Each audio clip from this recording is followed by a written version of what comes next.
யோசிச்சு பாருங்களேன். நீங்க ராத்திரி பகலா கஷ்டப்பட்டு சம்பாதிச்ச பணம் பாதுகாப்பா இருக்குன்னு நம்பி ஒரு இடத்துல போடுறீங்க. ஆனா ஒரு நாள் காலையில எழுந்து பாக்குறப்போ அந்த இடம் அப்படியே இருக்கு. ஆனா உள்ள இருந்த உங்க பணம் மட்டும் மாயமா மறைஞ்சு போச்சுன்னா நெஞ்சில ஒரு நிமிஷம் பக்குன்னு இருக்கும்ல. இது ஏதோ திகில் படத்தோட கதையில நண்பா. நம்ம நிஜ வாழ்க்கையில நம்ம கண்ணு முன்னாடியே நடந்துட்டு இருக்கிற ஒரு மிகப்பெரிய மோசடி.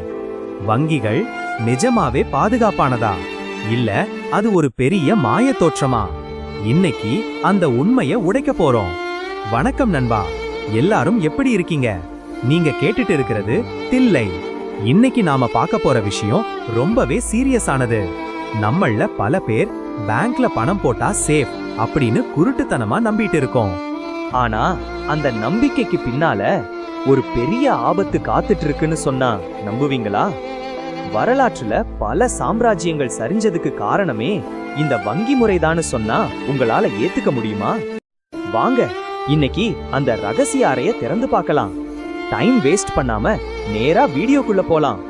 நம்ம கதைய புரிஞ்சுக்க நாம கொஞ்சம் டைம் டிராவல் பண்ணி பின்னோக்கி போகணும். சரியா சொல்லணும்னா 17ஆம் நூற்றாண்டு லண்டன் நகரம். அப்போலாம் இப்ப இருக்கிற மாதிரி காகித பணம் கிடையாது. மக்கள் எல்லாரும் தங்கம், கோல்டு தான் பணமா பயன்படுத்தினாங்க. ஆனா அவ்வளோ பெரிய தங்க கட்டிகளை தூக்கிட்டு சுத்துறது கஷ்டமா இருந்துச்சு. திருட்டு பயம் வேற அதிகமா இருந்துச்சு. அப்போதான் தட்டான்கள் ஒரு ஐடியாவோட வந்தாங்க. உங்க தங்கத்தை எங்க கிட்ட கொடுங்க, நாங்க எங்க பெரிய இரும்பு பெட்டகத்துல வால்ட்ல பாதுகாப்பா வச்சுக்கிறோம் அப்படின்னு சொன்னாங்க. மக்கள் நம்பி தங்கத்தை கொடுத்தாங்க. அதுக்கு பதிலா அந்த தட்டான் ஒரு ரசீது கொடுத்தான். இந்த ரசீதை காட்டினா எப்ப வேணாலும் உங்க தங்கத்தை வாங்கிக்கலாம் அப்படின்னு சொன்னான். இங்கதான் மனுஷனோட சோம்பேறித்தனம் வேலை செஞ்சது. மக்கள் ஒவ்வொரு முறையும் தங்கத்தை போய் மாத்துறதுக்கு பதிலா அந்த காகித ரசீதையே பணமா மாத்தி கடையில கொடுத்து பொருட்கள் வாங்க ஆரம்பிச்சாங்க. ஏன்னா எப்படியும் தங்கம் அங்கதானே இருக்குங்கிற குருட்டு நம்பிக்கை. இப்போ அந்த தட்டானுக்கு ஒரு பேராசை வந்துச்சு. அவன் கவனிச்சான், யாருமே தங்கத்தை திரும்ப கேட்க மாட்டாங்களே, எல்லாரும் காகிதத்தை மட்டும்தானே மாத்திக்கிறாங்க. அப்போ அவனுக்கு ஒரு விபரீத புத்தி வந்துச்சு. என்கிட்ட 100 கிலோ தங்கம் தான் இருக்கு. ஆனா யாருக்கும் தெரியாம 500 கிலோ தங்கத்துக்கான போலியான ரசீதுகளை எழுதி மக்களுக்கு வட்டிக்கு கடன் கொடுக்க ஆரம்பிச்சான். யோசிச்சு பாருங்க, உண்மையில இல்லாத தங்கத்துக்கு அவன் காகிதத்தை மட்டும் உருவாக்குனான். இதுதான் நண்பா இன்னைக்கு இருக்கிற நவீன வங்கியியலோட மாடர்ன் பேங்கிங் ஆரம்பம். ஒரு மிகப்பெரிய ஏமாற்று வேலையில தான் இந்த சிஸ்டமே உருவானது. சரி பாஸ், அது ஏதோ அந்த காலத்துல நடந்துச்சு. இப்ப பேங்க் எல்லாம் கவர்மெண்ட் கண்ட்ரோல்ல தானே இருக்கு அப்படின்னு நீங்க கேட்கலாம். அங்கதான் நீங்க ஏமாறுறீங்க. இன்னைக்கு உங்க வங்கி செய்யறதும் அன்னைக்கு அந்த தட்டான் செஞ்சதும் ஒண்ணுதான். இதுக்கு பேரு ஃபிராக்ஷனல் ரிசர்வ் பேங்கிங். இத ஒரு சின்ன உதாரணம் மூலமா சொல்றேன், நல்லா கவனிங்க. நீங்க ஒரு 100 ரூபாயை கொண்டு போய் பேங்க்ல டெபாசிட் பண்றீங்கன்னு வச்சுப்போம். பேங்க் அந்த 100 ரூபாய பாதுகாப்பா லாக்கர்ல வைப்பாங்கன்னு நினைக்கிறீங்களா? கண்டிப்பா கிடையாது. சட்டப்படி அவங்க வெறும் 10 ரூபாய மட்டும் கையிருப்பா வச்சுக்கிட்டு மீதி 90 ரூபாய வேற யாருக்கோ கடனா கொடுத்துருவாங்க. இப்போ வேடிக்கை என்னன்னா, உங்க அக்கவுண்ட்ல பார்த்தா 100 ரூபாய் இருக்கிற மாதிரி காட்டும். கடன் வாங்கினவன் கையிலையும் 90 ரூபாய் இருக்கும். மொத்தமா பார்த்தா 190 ரூபாய் மார்க்கெட்ல சுத்துது. ஆனா உண்மையில இருந்தது எவ்வளோ? வெறும் 100 ரூபாய் தான். இப்படிதான் வங்கிகள் காத்துல இருந்து பணத்தை உருவாக்குறாங்க. Creating money out of thin air. இது ஒரு மாயை தோற்றம். ஒரு பலூன் மாதிரி ஊதிக்கிட்டே போறாங்க. என்னைக்காவது ஒரு நாள் அந்த பலூன் வெடிக்கும். சரி, இந்த பலூன் எப்ப வெடிக்கும்?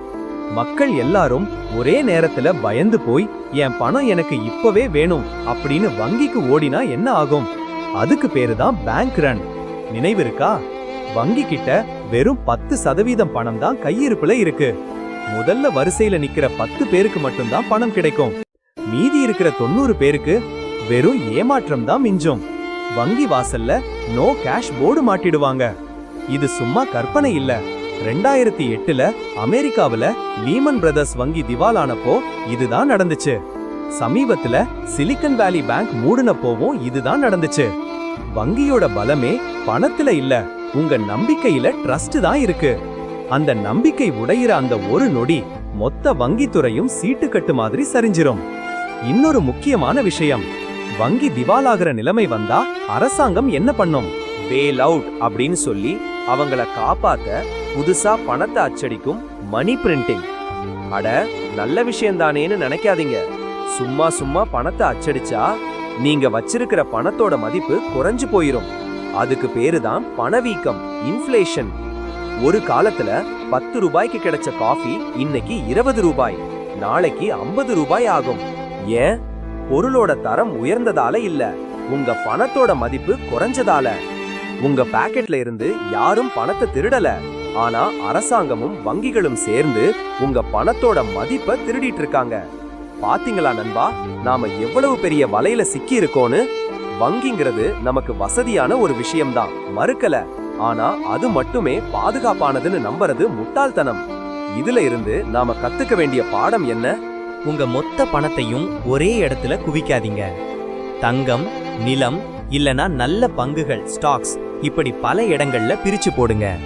ஏன்னா டிஜிட்டல் எண்கள் எப்ப வேணாலும் அழியலாம், ஆனா கையில இருக்கிற சொத்து என்னைக்குமே அழியாது. வங்கிகள் சூதாடுறாங்க, ஜெயிச்சா லாபம் அவங்களுக்கு, தோத்தா நஷ்டம் நமக்கு. இதுதான் கசப்பான உண்மை. இன்னைக்கு நான் சொன்ன விஷயம் உங்க மண்டையில ஒரு மணியை அடிச்சிருக்குன்னு நம்புறேன். உங்க பணம் நிஜமாவே பாதுகாப்பா இருக்கா? இல்ல நீங்களும் அந்த இசைக்கதிரை விளையாட்டுல ஓடிட்டு இருக்கீங்களா? மறக்காம கமெண்ட்ல சொல்லுங்க. உங்களுக்கு இந்த வீடியோ பிடிச்சிருந்தா ஒரு லைக் போடுங்க, அது எனக்கு பெரிய சப்போர்ட்டா இருக்கும். இதே மாதிரி பணம், அரசியல், அதிகாரம் பத்தின மறைக்கப்பட்ட உண்மைகளை தெரிஞ்சுக்க நம்ம சேனலை சப்ஸ்கிரைப் பண்ணி வச்சுக்கோங்க. அடுத்த வாரம் இதை விட ஒரு பயங்கரமான உண்மையோட உங்களை வந்து சந்திக்கிறேன். அது வரைக்கும் சிந்திங்க, செயல்படுங்க. நன்றி, வணக்கம்.